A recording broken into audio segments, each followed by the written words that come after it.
On today's episode of DAPA.DANIEL, we are going to check out Gideon Grove over here in Rockwall, Texas. Every other house is like a Pacesetter home, and then it goes into a Windsor home. The tax rate is gonna be 1.57%. There's only gonna be 2 phases within here. The smallest one-story plan is the Sandstone S. That's a 3-bed, 3-bath, 2,753 square feet. And then I'll throw up the plat map for Pacesetter. The blues are the 70-foot lots. For the quick move-ins on Pacesetter's website, they have 3 of them. They're priced anywhere from $629,000 up to $699,000. So that makes sense.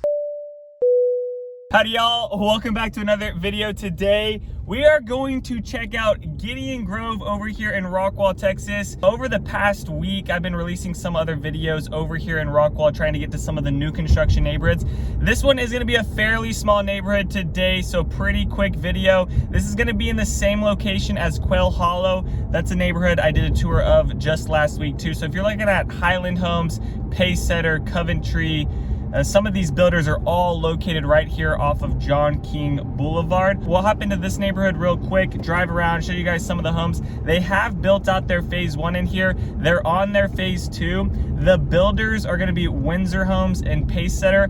I also did a home tour over one of the Preston floor plans that they have as an inventory home located within this neighborhood as well. So if you want to see one of the Windsor homes and what the inside looks like, go check out that on my playlist. But let's just drive around here, check out what they got going on in their next phase, and I'll talk about the details within this neighborhood too, and what you can expect on the tax rate, HOA, and what size lots are within here. Within this neighborhood, it does have a few tree lines. They're going to be expanding some other parts. Some of these homes do back up to the other neighborhood, Quail Hollow, which is that Highland home neighborhood that's releasing lots right now. Every other house is like a Pacesetter home, and then it goes into a Windsor home. Most of the neighborhoods that I travel around, when I go and look at Pacesetter homes, they're a little bit smaller. Over in this neighborhood, the Pacesetters in here are a little bit larger. They build some bigger homes, but typically when I'm looking at Pacesetter neighborhoods over in Salina or some of these other areas, they're a little bit smaller. But over in this part of Rockwall, they're putting in some good size homes within this neighborhood. Details in this neighborhood: it is going to be zoned for Rockwall County. We are in the city of Rockwall. The tax rate is going to be 1.57%. There's only going to be 2 phases within here, so they did build out their phase 1 over like 2020 2021. Now they're going into their phase 2, and that will be the end of it. The expected completion within this neighborhood, kind of depending on demand, right, with all those other factors, but they're estimating about 1 to 2 years within here, so not a whole bunch of time left within this community. It's also not a really big community too, so it's going to go by pretty quick. This is the side of the neighborhood that backs up to Quail Hollow. So Quail Hollow is this neighborhood over here, and you can see that Highland home getting built over on that side of the neighborhood. So there is a walkway that kind of attaches both of these neighborhoods, but there's no actual road that can drive into both of them. You have to go back onto John King to be able to get into that other neighborhood. There's also no mud or no PID located within here. And then for the build plans that they have in this neighborhood, Pacesetter is going to have 60-foot lots, and they're going to have 70-foot lots, but their 70-foot lots are already built, so they're doing their 60-foot lots right now. The depth on these are going to be about 125. For the 60-foot lots, Pacesetter homes, they have 12 floor plans ranging from $556,000 up to $696,000. The smallest one-story plan is the Sandstone S. That's a 3-bed, 3-bath, 2,753 square feet, starting at $579,000.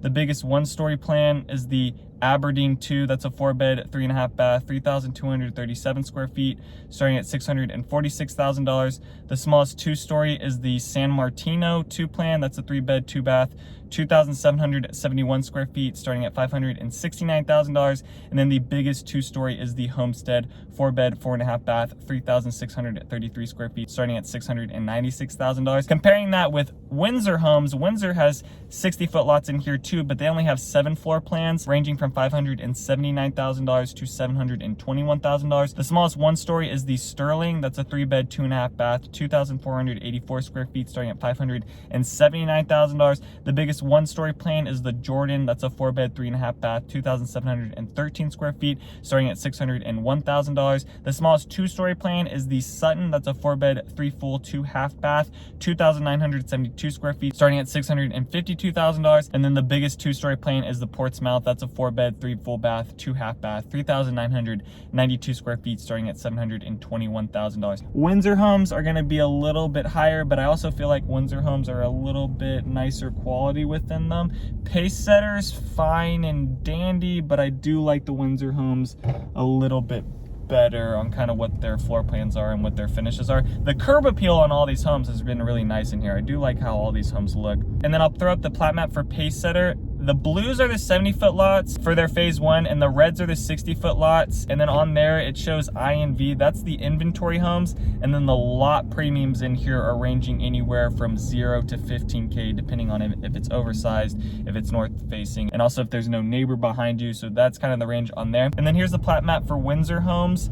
On there, the blue is going to be available for the 60-foot lots. The red are sold. The yellow are the quick move-ins, and then the lot premiums range anywhere from 10 to 30K for them. So Pacesetter is doing a little bit cheaper on their lot premiums right now for what they have available, and then Windsor Homes is a little bit more pricey, but maybe some of the Windsor lots are a little bit better than some of the Pacesetter lots, and that's why it's a little bit more expensive, because the size lots on all these are going to be about the same. Not really a huge difference. Maybe some of these corner lots have a bigger backyard, but the front of them is a little bit smaller. Most of these are going to be about perfect rectangular lots that they have in here. There's really only one cul-de-sac within this neighborhood. The most popular plan for Windsor Homes is that Preston plan. So if you want to see that, definitely go back on my Rockwall playlist. I did do a tour over that plan. They do have one of those homes as an inventory right now. The incentives that Pacesetter is offering right now on their quick move-ins, they're offering 40K in flex cash. For the regular homes, they're also doing 40K in incentives, up to 25K in upgrades, and 15,000 in flex cash if you use their preferred lender. And then for Windsor Homes, on their incentives right now, they're doing 30K that they're giving you at the design center. And then Windsor will also pay the title policy if you use their preferred lender. To go under contract with Pacesetter, it's gonna be $10,000 plus 50% of the home site premium. And then to go under contract for Windsor Homes, it is gonna be $25,000 earnest for new builds and $15K for the quick move-ins. So the first area we were driving in was that phase 2 of Gideon Grove, where all that new construction is going in. On the opposite side of John King is where the phase 1 is.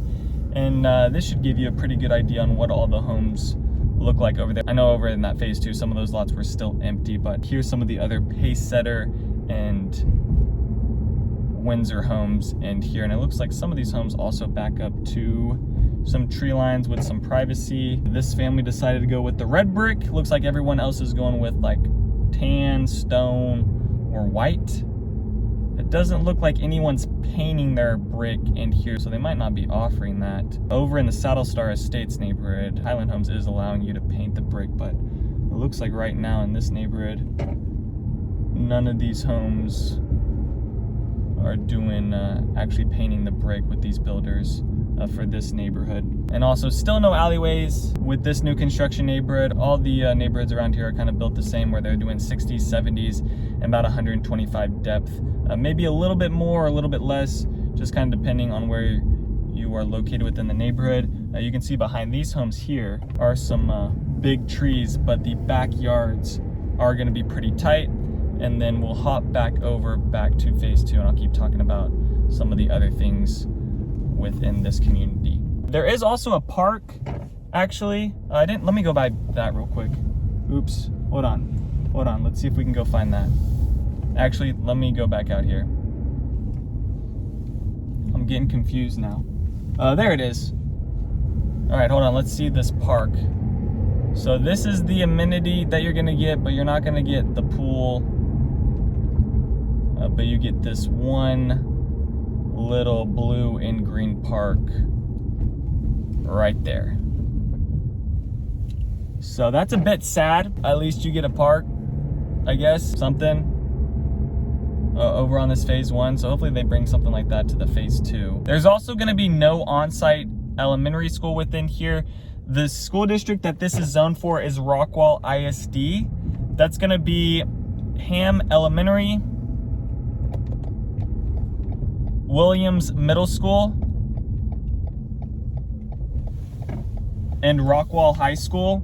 The middle school is not too far away from here, as well as the elementary school. Rockwall High School is going to be a little bit further down and away from things over here. This is a quieter part of Rockwall, I find. It's a lot more neighborhoods, not too many commercial things. The grocery store is relatively close, but this is going to be a bunch of other homes just around here. Not really commercial developments on the outside of these homes like you see with these master plan communities, where they build a community and then at the front road, you know, they put in like the donut stores, the cleaners, the dentistries, all those types of things. None of that's going to really be around here. That's just going to be a little bit further out away from the neighborhood. So a little bit quieter, even though John King is a fairly busy road and is used a lot just to get people in and out of Rockwall. But at least you're off a main road too, living in here. So if you do have to commute to Dallas, it shouldn't take too long. For the quick move-ins on Pacesetter's website, they have 3 of them. They're priced anywhere from $629,000 up to $699,000, and they're available now or they're closing in fall. On the MLS, they did show 1 quick move-in that's going to be available in September. For Windsor Homes, on their website, they had 2 quick move-ins ranging from $699,000 up to $775,000. One is available now. That's the one I toured. The MLS had 2 quick move-ins. One will be available in June, so it's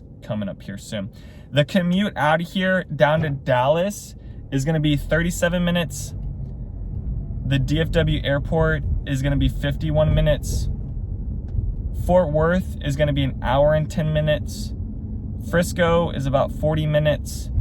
The grocery store is 4 minutes away, and the nearest hospital is 8 minutes away. And then the last thing I wanted to mention within here, I did pull out closings on the past 180 days. Since this is new construction, I just wanted to also give you guys what else has closed in here to give you an idea on what the price per square foot is on these older homes that are maybe a year or 2 years older. So in the past 180 days, 11 homes have closed on the MLS. The average was a 2023 4-bed, 4.5 bath, 3,745 square feet, closing around $717,000 at $191 per square foot. And for that range, there was homes in here going well over $200 per square foot, and then there were some other homes in the 170s, the 180s per square foot. So that's what you can kind of expect right now. So if you're trying to price things out, that's kind of where this market sits for the 2023s, some 2022s as well. But there's only been about 11 homes that have closed in here. Not a ton of homes were on the MLS to kind of pull from. Some of these were built from scratch, so I'm not going to really be able to pull out the data off those, but some of the quick move-ins I was able to pull from. But that's going to do it for Gideon Grove. So if you guys have any other questions about this neighborhood or the 2 builders in here, please send me a text or give me a call. Would love to work with you and your family on your home search. Other than that, peace out, y'all, and take it easy as always. Thanks for checking out my channel and watching that video. I got more videos floating around here. If you're in the market to buy or sell real estate in the DFW area, contact me, Daniel, at the Home Expert Team. I will be happy to answer any of your questions. Besides that, bye.